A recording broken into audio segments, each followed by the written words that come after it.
Seorang pengemis diamankan petugas di kawasan Petukangan Kebayoran Lama, Jakarta Selatan. Saat diperiksa, ia ternyata membawa uang ratusan juta rupiah. Seorang pengemis mengaku memiliki uang dan aset hingga 1,4 miliar rupiah terjaring razia petugas Satpol PP di Pati, Jawa Tengah. Seorang pengemis kaya bernama Suherman ditangkap Satpol PP Kota Bogor, Jawa Barat, dan Suherman mendadak viral di medsos karena memiliki mobil dan selalu diantar sopir pribadi.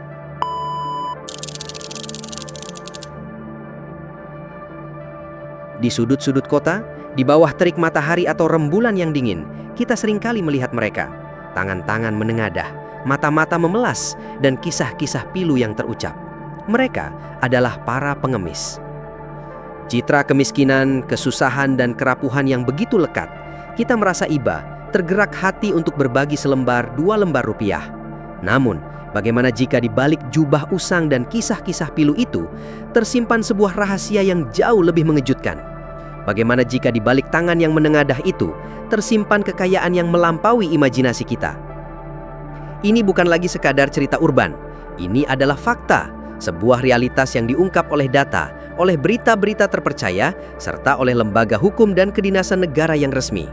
Dalam video ini, kita akan membuka tabir itu. Kita akan mencoba mencari jawaban atas pertanyaan yang mungkin pernah terbesit di benak kita. Seberapa kayakah sebenarnya pengemis-pengemis yang ada di jalanan itu? Dan apa yang membuat fenomena ini begitu membingungkan sekaligus memilukan? Kita mulai dengan fakta yang paling mencengangkan. Kasus-kasus pengemis kaya yang terkuak ke publik. Ini bukan cerita fiktif dan bukan sekadar dugaan semata. Ini adalah laporan nyata dari berbagai lembaga dan media kredibel. Salah satu kasus paling menggemparkan terjadi pada Januari 2017 ketika seorang pengemis bernama Amin atau Haji Amin ditertibkan di Jakarta Selatan.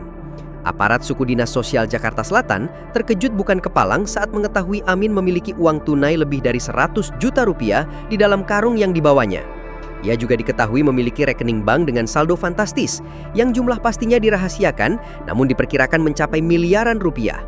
Amin, yang sehari-hari terlihat lusuh, ternyata punya rumah di kawasan Sukabumi. Tak berhenti di situ. Pada Agustus 2021, di Yogyakarta, seorang pengemis wanita berinisial K, 55 tahun, diamankan Dinas Sosial Kota Yogyakarta. Yang mengejutkan, saat digeledah, ia membawa uang tunai 30 juta rupiah dalam tasnya. Ia juga mengaku memiliki tanah dan rumah di kampung halamannya. Dan mari kita ingat kasus Mukhlis Abdul Holik, atau lebih dikenal dengan Mukhlis Pengemis Sultan di Bogor. Pada Agustus 2023, media ramai memberitakan penertiban Mukhlis yang saat itu mengaku bisa mengantongi 10 juta hingga 15 juta rupiah dalam 2 minggu. Bayangkan, dalam sebulan penghasilannya bisa mencapai puluhan juta rupiah, jauh di atas upah minimum provinsi. Ia bahkan tertangkap kamera pulang naik taksi online dan menggunakan ponsel pintar. Kasus-kasus ini, yang hanya sebagian kecil dari yang terungkap, adalah bukti nyata bahwa citra pengemis sebagai individu yang sepenuhnya miskin perlu kita tinjau ulang. Ada realitas ganda yang tersembunyi di balik tangan-tangan menengadah.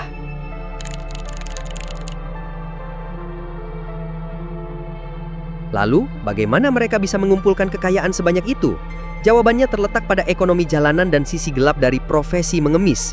Penelitian dan laporan dari berbagai lembaga, termasuk Kementerian Sosial Republik Indonesia, sering menyebutkan bahwa ada 2 kategori pengemis, yang benar-benar membutuhkan dan yang menjadikan mengemis sebagai profesi.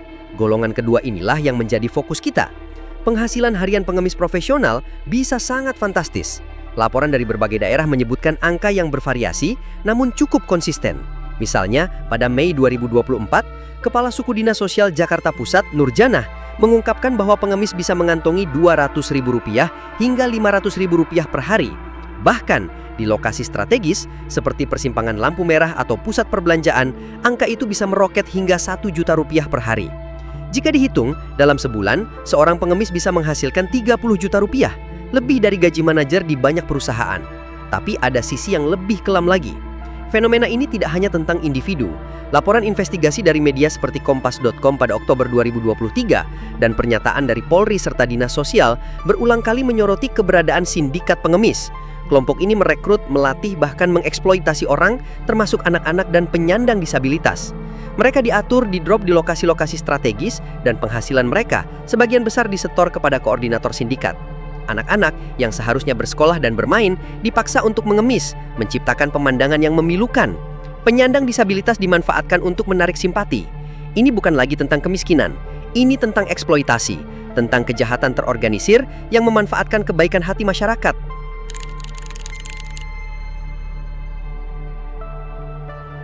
Jika mereka sudah punya kekayaan, mengapa mereka tidak berhenti? Pertanyaan ini membawa kita pada faktor sosial dan psikologis yang kompleks. Pertama adalah profitabilitas yang menggiurkan. Mengemis menawarkan penghasilan besar tanpa perlu modal pendidikan atau keahlian khusus. Bagi sebagian orang, godaan uang tunai yang langsung didapat jauh lebih menarik daripada pekerjaan formal yang mungkin membutuhkan waktu dan usaha lebih besar. Mereka sudah terbiasa dengan zona nyaman finansial ini. Kedua, adalah mentalitas dan pola pikir. Setelah sekian lama menjalani hidup dengan mengemis, pola pikir mereka bisa jadi berubah. Mereka mungkin merasa bahwa ini adalah cara termudah dan tercepat untuk mendapatkan uang. Ada semacam ketergantungan psikologis pada simpati masyarakat dan kemudahan mendapatkan uang. Dan ini penting adalah kebaikan hati masyarakat Indonesia. Budaya kita yang dermawan, yang suka bersedekah, menjadi lahan subur bagi para pengemis profesional. Masyarakat seringkali memberi tanpa bertanya, tanpa menelusuri latar belakang, hanya karena dorongan belas kasihan. Ini tanpa disadari bisa jadi justru melanggengkan praktik mengemis profesional. Data dari berbagai survei menunjukkan indeks kedermawanan masyarakat Indonesia yang tinggi. Ini adalah hal baik, tapi juga menjadi pedang bermata dua dalam konteks ini.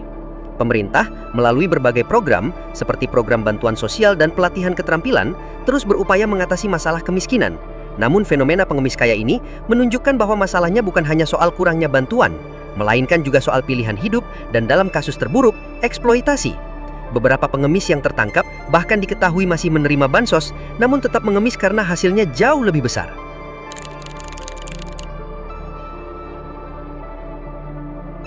Fenomena pengemis kaya di Indonesia adalah sebuah paradoks yang menyentak. Ini memaksa kita untuk melihat lebih dalam realitas sosial di sekitar kita. Di satu sisi, ada ribuan orang yang benar-benar hidup dalam kemiskinan ekstrim dan membutuhkan uluran tangan kita. Di sisi lain, ada segelintir orang yang menjadikan penderitaan sebagai topeng untuk mengeruk keuntungan pribadi, bahkan dengan mengeksploitasi sesama mereka. Lalu, apa yang bisa kita lakukan? Bukan berarti kita harus berhenti berderma. Kebaikan adalah esensi kemanusiaan, namun kita perlu lebih bijak. Salurkan bantuan melalui lembaga terpercaya. Organisasi sosial yang memiliki program pemberdayaan dan pendataan yang jelas akan memastikan bantuan kita sampai kepada yang benar-benar membutuhkan. Dukung program pemerintah.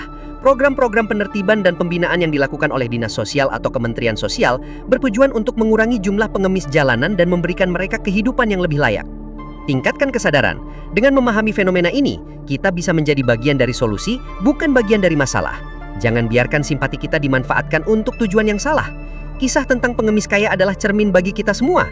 Cermin tentang kompleksitas kemanusiaan, tentang batas tipis antara kebutuhan dan keserakahan, dan tentang bagaimana kita, sebagai masyarakat, bisa berkontribusi pada sebuah perubahan ke arah yang lebih baik.